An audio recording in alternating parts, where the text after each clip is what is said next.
para pemberontak Aceh itu orang-orang pintar tuh, yang berupaya untuk menghasilkan alternatif. Tapi kemudian disebut pemberontak karena soal hukum. Tetapi logika Daud Beriu, Hasan Tiro segala macam, yang dengan otak yang cepat itu bisa memukau diplomasi dunia tuh. Kita lihat bagian itu tuh.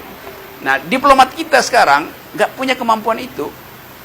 Jadi bayangkan misalnya kalau sidang PBB, diplomat Indonesia masuk ke ruang sidang, dia kasih data dengan PowerPoint, sementara aktivis-aktivis Papua atau Aceh itu udah lebih dahulu supply senator-senator itu dengan data yang betul-betul real dari dalam hutan itu.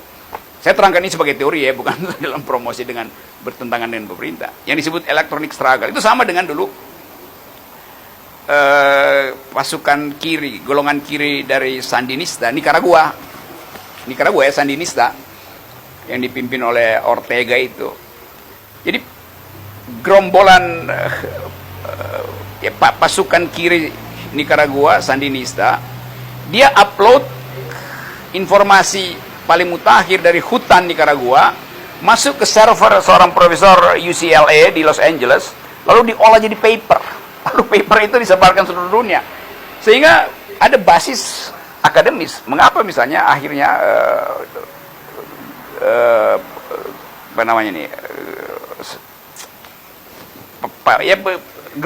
gerilyawan kiri menang di Nicaragua karena dibantu oleh dunia akademis di Los Angeles itu, dan itu yang bikin pusing Amerika pada waktu itu. Nah, hal yang sama mungkin berlaku juga nih. Mereka yang belajar di Columbia atau di Harvard atau di Oxford, Cambridge di Inggris itu, anak-anak muda itu pasti punya pengetahuan melebihi diplomat-diplomat kita di sini. Jadi kalah di dalam diplomasi informasi. Lalu pemerintah bilang soal Papua misalnya, ya Pak Mahfud datang dengan, enggak, itu soal kecil, itu cuma Vanuatu, negara kecil tuh di Pasifik. Oh iya, tapi di belakang Vanuatu ada negara-negara Afrika. Jadi kalau Vanuatu ngomong artinya seluruh negara Afrika setuju dengan pikiran. Jadi kemampuan berpikir itu nggak ada. Nah, sekarang kerepotan itu. Sebabnya seluruh intelijen masuk lagi ke Papua tuh, dan kita menunggu satu eskalasi di situ sambil mencemaskan kehidupan demokrasi kita. Nah, saya mau terangkan ini karena ini forum akademis buat kita pelajari supaya nggak ditutupi ya, bahwa tetap ada gerakan separatis, mau disebut separatis, mau disebut gerakan